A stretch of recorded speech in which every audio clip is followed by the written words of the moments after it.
बघा मित्रांनो, prove that sine 8a plus sine 2a upon cos 8a plus cos 2a is equal to tan 5 आपल्याला prove करायचं. मग आपल्याकडे काही फॉर्म्युले मित्रांनो, म्हणून आपण याला वी नो दॅट लिहितोय. सिंपल 2-4 स्टेप मध्येच उत्तर येत आहे जर फॉर्म्युले प्रॉपर आपले पाठ असतील, फॅक्टरायझेशन डिफॅक्टरायझेशनचे. तर ओके, तर या ठिकाणी काय येणार आहे, sine C plus sine D चा फॉर्म्युला आपण यूज करणार आहे एक, आणि दुसरा कोणता यूज करणार आहे, cos C plus cos D चा. मग sine C plus sine D चा जर आपण फॉर्म्युला जर विचारात घेतला तर sine C plus sine D म्हणजे पहिला डिफॅक्टरायझेशनचा फॉर्म्युला होता, आठवत असेल तर मग 2 sine C plus D upon 2 into cos C minus D upon 2. Correct. त्यानंतर इथे काय येणार, 2 cos C plus D upon 2 into cos C minus D upon 2. समजले इथपर्यंत. मग इकडची काय घ्यायची, फक्त लेफ्ट साइड. आणि तुम्ही ट्राय पण नाही केला तर मग जमत नसते. ट्राय करायचं असते. ओके, रट्टा नाही मारायचा आपल्याला. रट्टावरून आउटपुट येणार आहे बबड्या, नाही रे. इथं काय घ्यायचं मग आपल्याला, इज इक्वल टू साइन, याला काय इमेजिन करायचं सी, याला काय इमेजिन करायचं डी. त्याच्यानुसार इकडे काय येणार, मग काय येणार रे बळा, 2 साइन. ओके, आणि इथं काय येणार, कॉस. बरोबर आहे का. सेम कंडिशन इथं काय येणार, 2 कॉस. इथं काय येणार, कॉस. इथं ब्रॅकेट सोडला. मग ब्रॅकेट काय सोडला, कारण सी ची डी ची व्हॅल्यू काय होते, चेंज होते. सी ची व्हॅल्यू काय आपल्याकडे या ठिकाणी 8a आणि डी ची व्हॅल्यू 2a. आणि इथं सी प्लस डी म्हणजे काय केला, 8a प्लस 2a अपॉन 2. इथं काय केला, 8a minus 2a upon 2. Same condition इथं सी प्लस डी ची व्हॅल्यू सेमच आहे, म्हणजे हेच येणार इथं 8a plus 2a upon 2, 8a minus 2a upon 2. कळतंय मित्रांनो. ओके, आता हे सगळे इंटू मध्ये एकमेकांच्या. ओके, हा 2 इथंच कटून गेला तरी चालतं. इथं काय राहतो आपल्याकडं, sign 8a plus 2a, 10a/2 काय झाला 5 into cos 8a minus 2a 6a upon 2 काय झाला 3. ओके, अपॉन मध्ये नसेल कट करायचं तुम्हाला हा 2 इथं तरी चालेल, एक स्टेप वाढून घ्या नंतर कट करा, काही बिघडत नाही. ओके, हा 2 ऍज इट इज लिहिला मी. इथे कॉस, याचं काय होणार 5a इंटू याचं काय होणार, कॉस 3a होणार. 8a minus 2a 6a upon 2, 3a 8a plus 2a किती झाला 10a अपॉन 2 किती येणार 5. सिंपल 5 प्रश्न होता. Okay, cos 3a 2 5a cancel होत नाही. Correct correct. Sine 5a upon cos 5a काय होतं, tan 5. This is our required answer. लेच कमी स्टेप होत्यात म्हणून अजून एक वाढवायसाठी असं लिहायचं, sine 5a upon cos 5a is equal to tan 5a. This is our required answer. Answer हो, कळतं का बाळांनो. ओके, आलं लक्षात. असं परफेक्ट आन्सर यायला पाहिजे होतं. आलं लक्षात. चला आता पुढचा प्रश्न बघू आपण. आलं होतं का, चेक करून घ्या लागलं.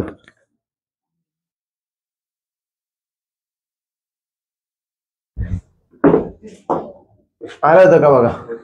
हा, आता असाच प्रश्न आहे, फक्त पुढे काहीतरी वेगळं दिलं. पुढे काहीतरी वेगळं दिलं तर आपल्याला या ठिकाणी फॅक्टरायझेशन तर वापरायचंच, डिफॅक्टरायझेशन पण वापरायचं. ओके, चलो देखो मेरे प्यारे भाई और बहनों, इधर पाहो तुम, मग तुमको समझेगा उलसा गुलसा. ओके, अभी तो मैं फार्मूला बाद में लिखूंगा. कळतंय का रे बबड्या. Sine C plus sine D, इथे कोणता वापरायचा, साइन सी प्लस साइन, म्हणजे पहिल्या नंबरचा फॉर्म्युला. मग काय तो त्याचं म्हणणं, 2 साइन सी प्लस डी म्हणजे sine 7a plus a upon काय ना 2 into cos 7a minus a upon 2, 7a minus a upon 2. आलं लक्षात. कळालं का नाही कळालं इथपर्यंत? ओके. लागलं तर या ठिकाणी आपण असं पण लिहू शकतो सिन्स. काही लोक वी नो दॅट लिहून फॉर्म्युला यूज करू शकतात, काही लोक नंतर पण लिहू शकतात. काय ना, sine C plus sine D is equal to 2 sine C plus D upon 2 cos C minus D upon 2 असा फॉर्म्युला आपण बरोबर आहे का? असा फॉर्म्युला आपण वापरलेला आहे. नंतर इथे काय वापरायचं अजून आपल्याला, cos C minus cos D is equal to 2 cos -2 का -2 sine C plus D upon 2 into sine C minus D upon 2. लक्षात? म्हणजे आठवतं म्हणायचं तुम्हाला. मी उलटा जरी म्हणला तरी तुम्ही सरळ करून सांगितलं. धन्यवाद मंडळ, आभारी. असाच अभ्यास करा, फायदा होईल. काय ना मग इथं -2 sine 5a plus a upon 2 into sine 5a 5a minus 3a upon 2. कळालं का नाही कळालं? समजलं? इथं 5a 3a होता, 5a plus 3 upon 2, 5a minus 3 upon 2 by using this formula. एवढं कळालं का? ओके. काही लोक याला अगोदर लिहितील वी नो दॅट आणि नंतर मग अप्लाय करतील तरी चालेल, काही फरक पडणार नाही. याच्यातला 2 आणि याच्यातला 2 काय झाला? कॅन्सल झाला. मग इथे कोण राहिला? मायनस राहिला ना. आता याला सिम्प्लिफाय करायचं. काय येणार? Sign 7a plus a 8a upon 2 काय येणार? 4a into cos 7a minus a किती येणार? किती येतं? 3a. काय तर cos 3a 7a minus 6a upon 2 काय येणार? 3a अपॉन इथे काय होता? मायनस, इथे काय येणार? Sine 4a into sine 5a minus 3a 2a upon 2 किती येणार? a येणार. किती येणार? साइन a येणार. एडा बाळू काय येणार? Sine a. Sine 4a cancel. इथं काय राहिला? मायनस. समोर काय राहिला? मायनस. आता इथं काय राहिला? कॉस 3a वर लिहितो थोडा. हा मायनस समोर घेऊन टाकतो. इथं कोण राहिला? कॉस 3a अपॉन काय राहिला? Sine a. Cos 3a upon काय राहिला? Sine a. आता बघा आपल्याला वर काय दिलं रे? काही डबल अँगल आहे आणि काही सिंगल अँगल आहे. काही डबल अँगल आणि काही सिंगल आहे. मग आपल्याला डबल आणि सिंगल मध्ये ह्या न्यूमरेटरला कन्वर्ट करायचं, डिनॉमिनेटरला नाही. कुणाला? न्यूमरेटरला. मग न्यूमरेटरला जर आपल्याला कन्वर्ट करायचं असेल तर काय करू शकणार आपण? कॉस 3a ला आपल्याला काय करायचं? कन्वर्ट करायचं. मग कॉस 3a ला जर आपल्याला कन्वर्ट करायचं असेल तर काय करू शकतो आपण? कॉस 3a साठी या ठिकाणी बघा असा एक फॉर्म्युला वापरू शकतो. कोणता? We know that. अशा वेळेस लक्षात ठेवायचं याला स्प्लिट करायचं, कारण याच्यापासून किती टर्म तयार करायच्या? 2. किती टर्म तयार करायच्या? 2. तुमच्या डोक्यात येऊ शकतं cos 3 theta is equal to 4 cos cube theta minus 3 cos theta. चालणार नाही. त्याच्यात क्यूब येऊ राहिला, आपल्याला क्यूब काय आणायचा नाहीये. ओके. याला स्प्लिट करायचं म्हणजे कंपाऊंड अँगल फॉर्म्युल्यानुसार करायचं. कशानुसार करायचं? कंपाऊंड अँगल फॉर्म्युल्यानुसार. मग हा मायनस जसाच्या तसा. म्हणजे इथे आपण असं म्हणू शकतो cos a plus b is equal to cos a into cos b minus का? Minus sine a into sine b. नक्की असायचे का? कॉस a प्लस b च? बर, मग हेच वापरू आपण इथं. आता मायनस जसाच्या आपण म्हणला साइन a जसाच्या, याला जर आपण इथं मायनस कॉस 3a ला लिहिलं 2a plus a upon a झाला का नाही? 2a आणि a च्या फॉर्म मध्ये. कळालं नाही कळालं? मग हा कॉस काय येणार? पहिला a म्हणजे कोणी तुमचा? 2a. कॉस b म्हणजे कोणी तुमचा? a मायनस साइन a म्हणजे कोणी तुमचा? 2a आणि इंटू साइन b म्हणजे कोण आहे तुमचा? Sign a. चंपा की नाही? चंपा म्हणतो का रे? चमका म्हणणं वाग्या. आता काय करायची? यांना या दोघांना सेपरेट डिवाइड करायचं. सोपं आहे. बघा इथं काय? Cos 2a into cos a upon sine a minus इथं पण तसं सेपरेट डिवाइड करायचं साइन 2a इंटू साइन ए अपॉन साइन ए. आलं का लक्षात? कळालं? आता यालाच उचलतो मी इकडे घेतो इज इक्वल टू मध्ये. ओके यातलं काय काय कटतं बेटा? साइन ए कॅन्सल. हे कटतंय का? नाही. मायनस जसाच्या तसा. हा कॉस 2a सेपरेट अँगल आहे त्याचा कॉस 2a त्याला तसंच ठेवलं. कॉस अपॉन साइन काय होतं? Cot A. Cos upon sine A काय होतं? कॉट ए.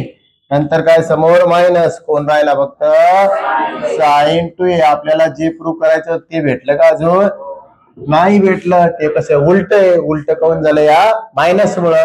मायनसने जर आत मल्टिप्लाय केलं काय होणार? Minus cos 2a into cot A minus minus plus sine 2a. मग प्लस वाली टर्म अगोदर लिहायची आणि मायनस वाली टर्म नंतर लिहायची. Minus cos 2a into cot A. Plus वाली टर्म अगोदर लिहिली त्याला प्लस घ्यायचं काम पडेल का? नाही. Hence proved. कळालं का? एकदम सोपं आहे. ओके म्हणजे काय करायचंय? एक तर याच्यापासून सिंगल व्हॅल्यू कन्वर्ट करायला लावतील किंवा डबल व्हॅल्यू कन्वर्ट करायला लावतील. ज्यावेळेस डबल व्हॅल्यू आली त्यावेळेस कोणते फॉर्म्युले वापरायचे? कंपाऊंड अँगल फॉर्म्युले वापरायचे. हे डोक्यात फिट झालं का आता? ओके लक्षात समजलं इथपर्यंत? चला पुढचा एक क्वेश्चन आपल्याला बघायचा आहे. ठीक आहे पुढच्या क्वेश्चन मध्ये काय दिलंय?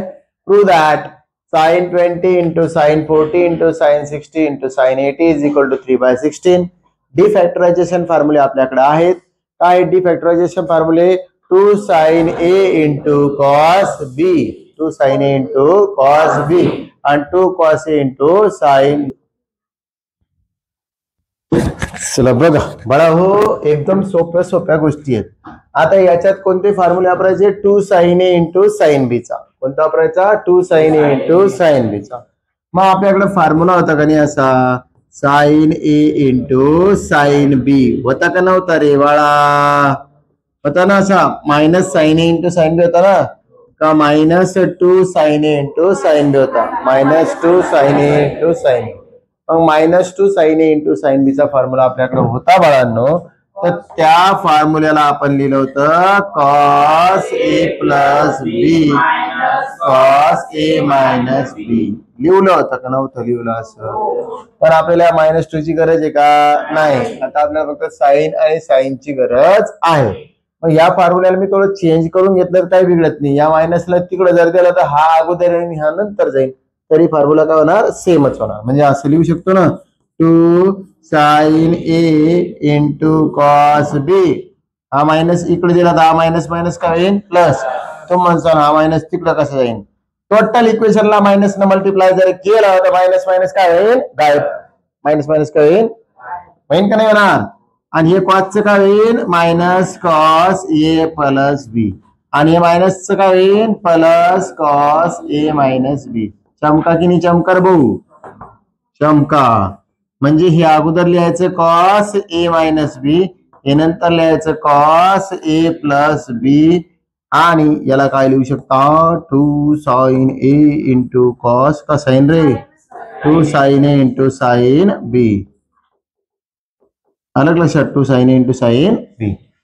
कळालं नाही? कळालं. नंतर या 2चं काही काम आहे का? नाही. मग त्याला म्हणायचं 1/2 म्हणायचं. हा फॉर्म्युला आणि हा फॉर्म्युला काय सेम? काय सेम? काही फरक आहे त्याच्यामध्ये? नाही. लक्षात. मग या ठिकाणी आपण फॉर्म्युला लिहिताना असं आपण लिहू शकतो we know that sine A into sine B sine A into sine B is equal to 1/2 in bracket cos. पहिलं कोणतं घ्यायचं? मग निगेटिव्ह ए मायनस बी आणि नंतर मायनस काय घ्यायचं? पॉझिटिव्ह कॉस ए प्लस बी. तरी सुद्धा काय सेमच. लक्षात. आपण पाठ केला होता -2 sin a इंटू साइन बी चा. त्यातला 2 इकडे आणला आणि मायनस न हे उलट करून घेतलं. कळालं का? ओके म्हणजे हा फॉर्म्युला आणि हा फॉर्म्युला काय सेम आहे. दोन्ही पण इक्वल आहे. एवढं कळालं. हा फॉर्म्युला आपल्याला माहिती आहे. मग आपल्याला प्रूव्ह करायचंय म्हणून आपण कोणती साइड घेणार? लेफ्ट साइड घेणार. sin 20 sin 40 sin 60 sine 80 is equal to 4 मार्काला एक प्रश्न येत असते असं. किती मार्काला येते? 4. हे जे आपण बघतोय ना आता मागचे क्वेश्चन जे बघितलेत आपण ते सगळे किती मार्काला विचारतात? 4 मार्काला विचारतात. ओके, सोपं आहे एकदम, थोडसा मेंदू वापरायचा आहे. आता इथं साइन 20 आणि साइन 40 ला पहिल्या दोघांसाठी आपण हे वापरू शकतो. ओके, पहिल्या दोघांसाठीच वापरायचं. म्हणजे या ठिकाणी काय लिहितो मी बघा, साइन 20 लिहू का डायरेक्टली? साइन 20 आणि साइन 40 ला वापरले तर काय येणार? 1/2 इन ब्रॅकेट काय येणार? कॉस 20 मायनस 40 काय येणार? कॉस 20 मायनस 40 मायनस आहे का? बरं, मायनस कॉस 20 प्लस 40 20 प्लस काय येणार? 40. आणि साइन 60 ची व्हॅल्यू किती असते रे? √3/2 काय असते? √3/2. आणि साइन 80 जसाच्या कळालं इथपर्यंत? काय केलं? फक्त या दोघांसाठी हा फॉर्म्युला अप्लाय केला. साइन 60 च्या जागेवर काय लिहिलं? √3/2. साइन 30 ची व्हॅल्यू काय असते? 1/2. 60 ची काय असते? √3/2. आणि साइन 80 ची काही व्हॅल्यू नसते म्हणून त्याला तसंच ठेवलं. कळालं की नाही कळालं? प्रूफ काय करायचं हे आणायचं आपल्याला. मग आता हा √3/2 आणि 1/2 काय झाला? √3/4 काय झाला? √3/4. समजलं एवढं? आता साइन 80 ने या दोघांना आत मल्टिप्लाय करायचं. कोण मल्टिप्लाय करायचं? साइन 80 ने, कारण हा या दोघांना आपण मल्टिप्लाय मध्ये आहे. मग ब्रॅकेट मध्ये काय येणार? इथं काय येणार सांगा पहिलं? Cos 20 minus 40 cos of minus 20 काय होणार? कॉस 20 काय होणार? कॉस 20 मायनस कॉस 20 प्लस 40 60 इथे काय होणार? कॉस 60. आणि बाहेर कोण राहिला होता इकडं? साइन 80. आता साइन 80 याला मल्टिप्लाय करा. हा √3/4 जसाच्या sine 80 into cos 20 sine 80 into cos 20. मोठ्या अँगल वाल्याला मी अगोदर घेतो. ओके, काही फरक पडणार आहे का? नाही. मायनस इथं सुद्धा काय येणार? Sign 80 into cos 60. कॉस 60 ची व्हॅल्यू आहे आपल्याकडे काय? 1/2. कॉस 60 ची व्हॅल्यू काय आहे? 1/2. पण पहिलं मल्टिप्लाय करताना व्यवस्थित लिहून घेऊ आपण. कॉस 60 पुढच्या स्टेप मध्ये करू आपण. समजलं इथपर्यंत? लक्षात? पण इथं काय बाळांनो? √3/4 साइन 80 कॉस 20. आता कोणता फॉर्म्युला वापरसान इथं? कोणता फॉर्म्युला वापरणे? Sign A into cos B. Sine A into cos बी म्हणजे 2 साइन ए कॉस बी चा काय होता? 1/2.